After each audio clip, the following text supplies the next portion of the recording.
ሰራትና ዘይነብ በካድር ምክንያት ጓደኝነታቸው ወዳጅነታቸው የሚፈላለጉበት መንገድ ከቀን ወደ ቀን በጣም እየጠነከረ እየመጣ ነው ያለው። ነገር ግን ጂያን ደግሞ በማል ገብቶ የሚገርም መረጃ እያጋራው ነበር ሰራትን። ይህም የካድር አባት ማን እንደሆነ ነግርሃለሁ ብሎ ነበር ያኔ በጥይት ሲመታ። ሰራት ደግሞ ካልነገርከኝ ብሎ እያስጨነቀው ነበረ። ንገረኝ ወይ ደግሞ እናንተ ይለይልናል ብሎታል። በአንድ በኩል ጂያን ደግሞ ደናሉን እያለ ነው። ለባራክም ነግሯታል። ባራክ ስበጠበጥ ይህም ደግሞ በኢብሩና በአንተ መካከል የሆነ ነገር አለ እያለች ሁልጊዜ ለአዝራ የሆነ ነገር ሹክ ማለቷ የማይቀር ነው። ጂያን በዚህ ምክንያት በእሷ ተናዶባታል። ባራክ ባልተዘጋጀችበት፣ ባራክ ዝግጁ ባልሆነችበት፣ ምንም ነገር ባላሰበችበት አጋጣሚ ነበረ እውነቱ የፈነዳው። ዘይነብ ደግሞ ከሰራት በፍቅር ከተያዘች ሰነባበተች።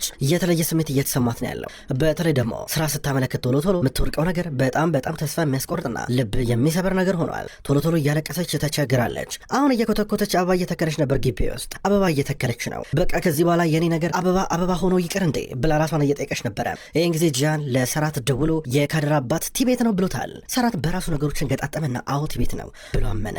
ከዛ በኋላ ጂያን በፍጥነት ሻንጣውን ይዘው ከግቢው እየወጣ ነበር። ባራክ ድንገት አገኘችው። የት እየሄድክ ነው ያለው ጂያን? የት እየሄድክ ነው አለችው። ሰራት ሁሉን ነገር ነገርኩት። ሰራት ሁሉን ነገር ያውቃል ይላታል። የያዘችው ብርጭቆ በድንገት ከእጇ መለጣት። ወደቀ። አይሆንም አታረጎም ኧረ አታረጎም ስትለው ነበር። አደረኩት እንጂ አደረኩት። ከዚህ በኋላ ህሊናዬ እንዲያሰቃይኝ አልፈልግም እያለ ነበር። ታሳዝናለህ፣ ታሳፍራለህ ብላ ስትገፈትረው ነበረ። ስሚ ከዚህ በኋላ እውነቱን አልደብቅም። ሰራት እንደዚህ የሚበደልበት ምንም አይነት ምክንያት የለም። እሺ በመጨረሻም እስካሁን ድረስ በበድለውም ለመጨረሻ ጊዜ እስኪ ይህን ጥሩ ነገር ልስራለት ብሎ ጥሏት እየሄደ ነበረ። ባራክ ይህን ጊዜ እጇን ለቆ ሲሄድ እሱ ቶሎ ብላ እየሮጠች ወደ ውስጥ ትመለሳለች። ዘይነብ በአንድ በኩል በርቀት እያየች እንዴ ምን ሆኖ ነው ብላ ስትመለከታቸው ነበረ። በአንድ በኩል ጂያን በፍጥነት ወደ ጃን እየደወለ ነበረ። ሄሎ ጃን፣ ሰራት ሆቴል መጣ እንዲ እያሉ ነበረ። ኧረ አልመጣም፣ እኔ ሆቴል ነኝ ያለሁት ቁርስ እየበላሁ። ምን ተፈጠረ እያሉ ነበር። ስማ ሰራት እዛ ካዝና ውስጥ የሆቴሉ ካዝና ውስጥ ሽጉጥ አስቀምጧል አይደለ? እባክህ እንዳይመጣ መጥቶ ያን ሽጉጥ እንዳይወስደው አደራ ይለ ችግር እንዳይፈጠር ይለ አደራ እየሰጠውክ ነው እያሉ ነበር። ጃን ደግሞ ምን እየሆነ ያለው አልነግረኝም እያሉ ነበር። በቃ ወንድሜን አደራ ብሎ ስልኩን ዘጋው። ከዛም ጃን ቁርሱን ያቋርጥና በፍጥነት ወደ ውስጥ እየገባ ነበረ። ካድር ለጥ ብላለች እንቅልፏን። ከዛ ድንገት ነቃች። ስትነሳ በድንገት ባራክ ወደ ውስጥ ተቻኮላ እየገባች ነበረ። እማዬ ብላ ስታክፋት ሂጂ እባክሽ በአንቺ ምክንያት ሌላ ነገር የመጣው ብላት ገፍትራት ወደ ውስጥ ገባች። ካድር እየከፋን ነበረ። በሌላ በኩል እነ ሴደፍ ደግሞ ውስጥ ናቸው ስራቸውን እየሰሩ። በድንገት ጃን መጣና ሰራትን አይታችሁታል? አቶ ሰራት መጥቶ ነበር አይታችሁታል ብሎ ጠየቃቸው። አላየነውም ይሉታል። እንደመጣ ነገሩ ብሎ ተጣርፎ ዞር አለ። ወደ ሰራት እየደወለ ነበር። ሴደፍ እያየችው ደግሞ ዛሬ ምን ተፈጠረ ብላ ትታዘበዋለች። ሰራት በአንድ በኩል ተበሳጭተዋል፣ ተናደዋል። ምን ማድረግ አለብኝ ብሎ እያሰበ ነው ያለው። በአንድ በኩል ባራክ ደግሞ ወደ ልጆቿ ክፍል እየገባች ነው። መጀመሪያ ወደ ሀያል ክፍል ገባችና ሀያል ተነሽ እንሄዳለን ስትራ ነበረ። እማዬ በጧት የት ነው የምንሄደው ስትራ ነበረ። ከእንቅልፏ እየባነነች እንሄዳለን፣ ቦርሳሽን ይኸውልሽ እነዚህ ልብሶችሽ እንዳለ ቦርሳሽ ውስጥ እንሄዳለን፣ እሺ በኋላ እየሄድን ነው የምነግራችሁ ሰርፕራይዝ ነው ብላ ደግሞ በቀጥታ ወደ ኤኪም ክፍል ገባች። ኤኪም ተነሽ እዚህ ቦርሳሽ ውስጥ ልብስሽን አስቀምጪ፣ ቶሎ መውጣት አለብን እያለች አልነበረም። ሁለቱም ልጆቿ ተነሱ። እናታቸውን በጣም ስለሚወዱ የምትለውን ነገር አንድ በአንድ እሺ ብለው ተቀብለው እያረጉ ናቸው። ጂያን ፈጥኖ ከሀገር ሊወጣ እየተጣደፈ ነው ያለው። ጥቂት በኢንተርኔት ኦንላይን እየቆረጠ ነው። ስልክ እያናገረ ነው ያለው። እስካሁን ድረስ የአዝራን ነገር አልወሰነም። ከዛ መኪናውን እየነዳ አንድ ነገር አስታወሰ። ከ8 ዓመታቶች በፊት ነበረ። በዚህ አጋጣሚ አስቸጋሪ ሁኔታ ውስጥ ገብተዋል። በድንገት ወደሱ ሰራት መጥቶ አስቀምጥ እያሉ ነበር። ምክንያቱም ጂያን መጠጡን ዝም ብሎ እየጠጣ ነበር። ወንድሜ በጣም ይቅርታ በቃ አልቻልኩም በቃ እንደው ድርጅቱን ለእኔ ያሳልፈ ሰተ አከሰርኩ። ምንድነው ማድረገው? እሺ ለተወሰነ ጊዜ በኃላፊነት ብታቆየኝ አከሰርኩ እኔ እያሉ ነበረ። ከዛ እሱ ችግር የለም ይስተካከላል እሱ ያባብለዋል። ይህ ሁሉ ነገር ተጠያቂው አባታችን ነው። አንተ ላይ ብቻ በትምህርት ትኩረት እንድታረግ ብቻ ትኩረት አረገብህ። ከዛ ተመልከተን ምን አይነት ነገር ላይ እንደወደኩኝ፣ ወይ ከትምህርት አልሆንኩኝ ወይ ከራሴ አልሆንኩኝ እያሉ ነበረ። ስማ እንደዚህ ነገር አትናገር፣ እንደዚህ ነገር አትበል፣ በቃ እኔ አለሁልህ እያለ እሱ እያባብለው ነበረ። ጃኒን ነገር አስታውሶ መሄድ አለብኝ የለብኝም ብሎ ድጋሚ እንዲያስብበት እያረገው ነው። መኪናውን አዙሮ ወደኋላ እየተመለሰ ነበረ። ቲቤት በሌላ በኩል ወደ ልጅቱ እየመጣ መኪናውን ከታች ፓርክ አድርጎ እየተመለሰ በድንገት ሰራት ቆሞ እየጠበቀው ነበረ። እንዴ ሰራት ምን ታረጋለህ እዚህ ፓርክ ማድረጊያ ውስጥ በዚህ ሰዓት ምን ታረጋለህ እያለው ነበረ። ስማ ከባራክ ጋር የሚያገናኝ ነገር አለ እንዴ አለው። ከዛ ቲቤት ምን እያልክ ነው እያለው ነበረ። አንተ የባራክ ፍቅረኛን አይደለም እያለው ነበረ። ከሚስቴ ጋር ግንኙነት አለ ወይ ብሎ ጠየቀው። ደግሞ እንደዚህ ብሎ ማን ነገረ ብሎ ቲቤት እየጠየቀው ነበረ። እየጠየቅኩ እኮ ነው ግንኙነት አላችሁ ብሎ ጠየቀው። እንዴት ብዬ እንደምነግር አላውቅም፣ ለሆነው ነገር ግን ይቅርታ ጠይቃለሁ ብሎ ገና ሲጀመር ነበረ። ሰራት በጣም ተናደዋል። በቴስታ ፍንጫውን የመታው። ከዛ ቲቤት ወደቀ። ቆይ አሁን ቆይ ገባኝ እያለ ቲቤት ሽጉጥ አወጣ። ሽጉጥ ሲያወጣ ሰራት በድንገት ሽላሉና ሽጉጡን ተቀበለው፣ ነጠቀው። ከዛ በጣም አብዝቶ ደበደበው። ሰራት አንድ እየጣለው አንድ እያነሳው እያፈራረቀ ቲቤትን ቀጥቀጥ አረገው፣ ደበደበውና ፊቱ ድምትምት አለ ቲቤት። በመጨረሻም ደብድቦ ከዛው ከአንደኛ ፎቅ አካባቢ ላይ ነበሩ ገፈተረው። ቲቤት በጀርባው ወደቀ። ባንዴ ነበር እዛው ጸጥ ያለው። ራሱን እየሳተ ነበረ። በአንድ በኩል ሰራት እንደዚህ በርቀት እያየ የሚያስታውሰው የዘይነብን ንግግር ነበረ። አቶ ሰራት ምናልባት የካድር አባት ወይም የባራክ ፍቅረኛ፣ ምናልባት አንተ በቅርብ የምታውቀው የምታምነው ምናምን ሰው ቢሆንስ እስኪ አስበዋል እሱን ብላ የጠቀችው ነገር ነበረ። ይህን እያስታወሰ ተገረመ። ከዛ በኋላ በፍጥነት ከዛ ቦታ ሊሄድ ነው። በአንድ በኩል ባራክ ሁለቱን ሴት ልጆቿን ይዛ በቀጥታ ወደ መኪና ውስጥ ልትገባ ነው። ኧረ እማዬ ወዴት ነው ይሏታል። ዝም ብላችሁ መኪና ውስጥ ግባ ትከራከሩ ስትላቸው ነበረ። እሺ አባዬ ጋር እንደውልም እንንገረዋ ትላለች። ኃይል እነግረዋለን እየሄድን ግቡ መኪና ውስጥ ብላ ጣደፈቻቸው። በድንገት ካደር መጣች። እማዬ ብላ እየጮኸች ስትመጣ ኢኪምና ኃይል መኪና ውስጥ ገብቶ ስለነበረ አይሰማም ነበረ። ምን ፈለግሽ እያለቻ ነበረ። እማዬ ልትሄጂ ነው ልትሄጂ ነው እንዴ ብላ ጥረሽኛ ትሄጂ ብላ አቀፈቻት። ጥምጥም ብላ ጥብቅ ብላ ስታቅፋት ከዛ በኋላ ካደር እሺ በቃ ይኸውልሽ አሁን ግቢና ማለት ነው ጫማ አድርጊ ልብስ ቀይሪ እጠብቅሻለሁ ወስድሻለሁ ከኔ ጋር ትሄጃለሽ ብላ ባበለቻት። ረጋ ብላ ካደር ደስ ብላት እየሮጠች ሄደች። ባራክ መኪና ውስጥ ገባች። ቶሎ ላጥ ነበር ያለችው። በአንድ በኩል ደግሞ ካደር ቶሎ ብላ ጫማ እያረገች ጃኬት እየለበሰች እንዴ ተነስሻል እንዴ ብላ ዘይነብ እየመጣች ነበር። አዎ ተነስቻለሁ ልሄድ ነው ስራ ነበር የት ነው የምትሄጂው ስትላት ከማዬ ጋር ሽርሽር ልሄድ ነው ትላታለች። ሽርሽር የታለች እሷ ስትላት በውጭ በኩል ሀልና ኢኪም አብሯት ናቸው እኔንም ልትወስደኝ ነው ስትላት ነበረ። እንዴ ትላለች ዘይነብ በጣም ገረማት። ባራክ ከመጀመሪያው እንደዚህ ጥሩ ሰው የሆነችው ስትላት ነበር። ጫማና ጃኬት አድርጊና ነኝ ብላኝ ነው ቶሎ ልወጣ ነው እያለች ነበር። በድንገት ግን መኪናው ሲሄድ አየችው። እማዬ እያለች እዚህ ጋር ካለ መኪናውን በሩጫ ልትከተለው ቶሎ ብላ ዘይነብ መታይዞሽ ብላ ስታክፋን ነበረ። ሀያልና ኢኪምን ይዛቸው ሄደች። እኔን አትወደኝም ስትል ነበረ። ካደር እኔ ወድሻለሁ እኔ ያለው ችግር የለም ብላ እሷ እዚህ ጋር ታባብላታለች። በአንድ በኩል ቲቤት ተቀጥቅጦ ከዛ ከፎቁ ላይ እንደወደቀ ነው። በድንገት ጂያን መጣ። ጂያን በፍጥነት ከመኪናው እንደወረደ ድንገት ነበር ሰራትን መኪና ውስጥ ሆኖ ሲሄድ አየው። ሰራት እያለ ነበረ። ሰራት አላየውም። ጂያን ወደ ቲቤት ተጠጋ። ምንድን የሆነው እያለ ነበር። ቶሎ ብሎ አምቡላንስ እየጠራ ነበረ። ቲቤት ከፍተኛ ድብደባ ደርሶበታል። በአንድ በኩል ዘይነብ ካድርን ይዛት ወደ ውስጥ እየገባች ነው ወደ መኝታ ክፍሏ። ካድራውንም ቢሆን እያለቀሰች ነው።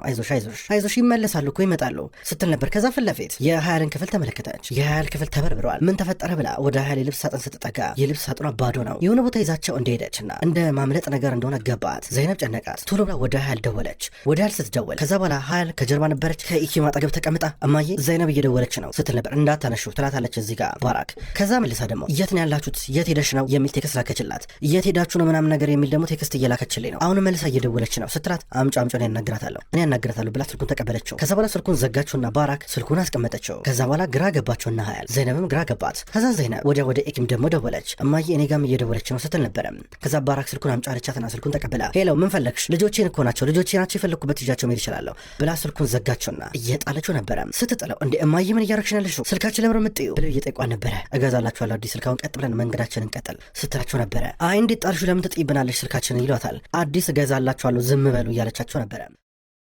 በአንድ በኩል ዘይነብ በቀጥታ ሲጨንቃት ወደ እነ ሴቪም ቤት መጣች። እንደምን አደርሽ ወይዘሮ ሴቪም፣ ባራክ የት እንደሄደች ታውቂያለሽ አለቻት። ወይዘሮ ባራክ በይ ስትላ ነበር። እሺ ወይዘሮ ባራክ የት ልትሄድ ትችላለች? ማለት ተጣርፋ ነበረ ልጆቹን ይዘህ የወጣችው የት ልትሄድ ትችላለች አለቻት። እኔ እንዴት ላቅ እችላለሁ? ማለቴ ትምህርት ቤት ይዛቸው ልትሄድ ትችላለች፣ ወክ ይዛቸው ልትሄድ ትችላለች በማለት መለሰችላት።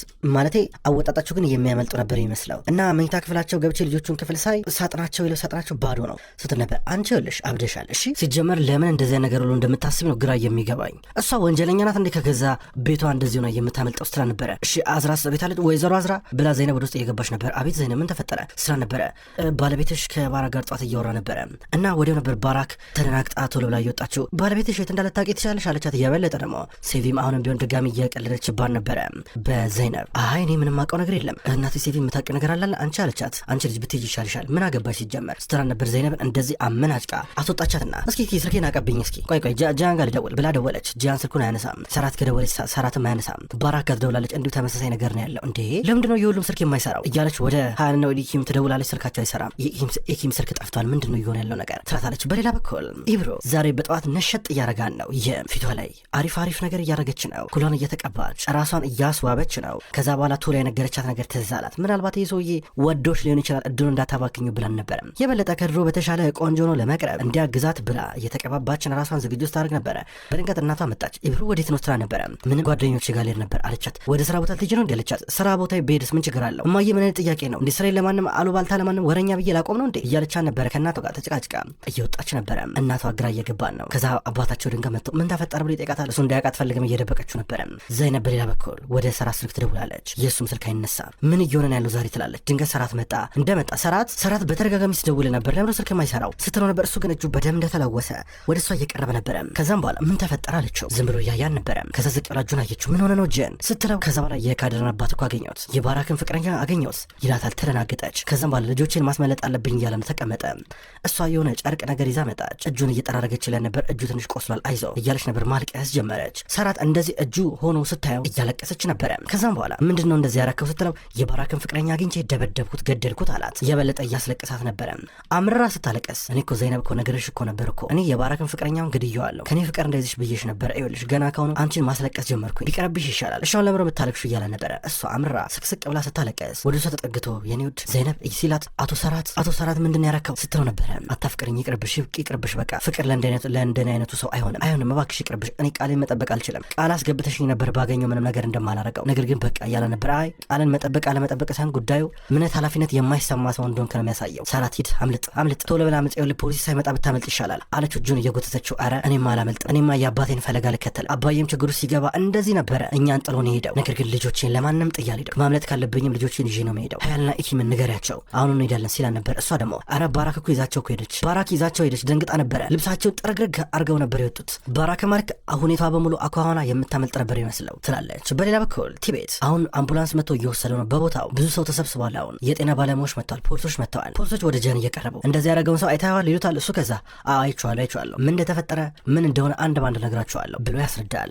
ሰራት ልጆችን የት ወሰደችብኝ ባራክ እያለ ያብዳል በተደጋጋሚ። ወደ ባራክ ይደውላል፣ ስልኳ አይሰራም። ከዛ ወደ ጃን ደወለ። ወደ ጃን ደውሎ ሄሎ ጃን ባራክን አግኝታት ነበር እንዴ? ባራክ ከደወለች ለባክ ንገረኝ ሲለው ነበረ። እንዴ ሰራት እኔ እኮ ላብድ እኮ ነው። የት ነበርክ? ጃን ደውሎ ቅድም ሽጉጥ ምናምን ነገር እንዳይወስድ 400 ምናምን ነገር አለ። እኔ አውላላ ሜዳ ላይ ትጥሩኛላችሁ እንዴ? ግራ ገባኝ እኮ በማል ቤት እያሉ ነበር። ሰራት በቃ ደውልላለሁ ብሎት መኪና ውስጥ ገባ። ዘይነብ ተከተለችው። እናቷ ጋር ደውላ እኔ እየወጣሁኝ ስለሆነ አንቺ ቤት መተሽ ካደረን ኢልኝ እያለቻን ነበረ። ባራክ በቀጥታ ወደ ባንክ ቤት መጣች። ገንዘብ ያስፈልጋታል። ነገር ግን ባንከሯ ወይዘሮ ባራክ በጣም ይቅርታ፣ ነገር ግን ይሄ የባንክ አካውንት ከባለቤትሽ ጋር ብቻ ነው የሚንቀሳቀሰው አለቻት። እንዴ እኔም እኮ መብት እኮ አለኝ፣ ድሮ እኮ ስጠቀምበት ነበር አይደለም የሚያክል ገንዘብ፣ ከዚህ በጣም ብዙ ገንዘብ የሚበልጥ አንቀሳቀሻ ቃለሁ ስትላ ነበር። እኮ ያንቺ የባለቤትሽ ፊርማ ያስፈልጋል አለቻት። እንዴ ሊሆን ይችላል እኔ እያለሁ ምን ችግር አለው? ለአመታት እኮ በዚህ አካውንት እኮ ተጠቀሚበታለሁ አለቻት። ነገር ግን አቶ ሰራት ነበር ከቀናት በፊት መጥቶ ነገሮችን ያስተካከለው አለቻት። ከዛ ባራክ ባንከሯን አስጨነቀቻት። ከዛ ባንከሯ ማናጀሩን ላናግርልሽ ብላ ዞር አለች። ነገር ግን ባራክ ባንክ ቤት የገባቸው ባንክ በር ጋር ኢኪምና ያህልን ጥላ ነበረ። አባታችን ጋር እንደውል ይባባላሉ። ስልክ ደግሞ የላቸውም።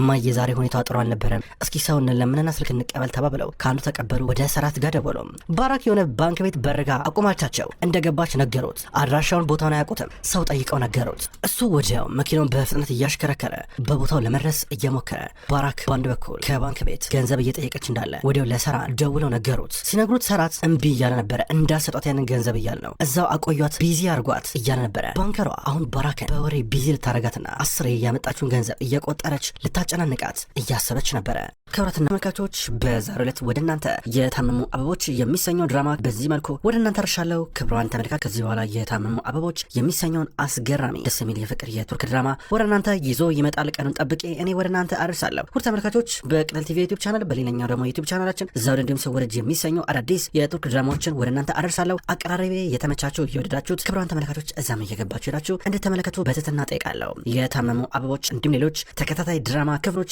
በቀጣይ ወደ እናንተ ይደርሳል። በቀጣይ በአዲስ ቪዲዮ እስከምንገናኝ ድረስ በያላችሁበት መልካም ቆይታ ይሁን።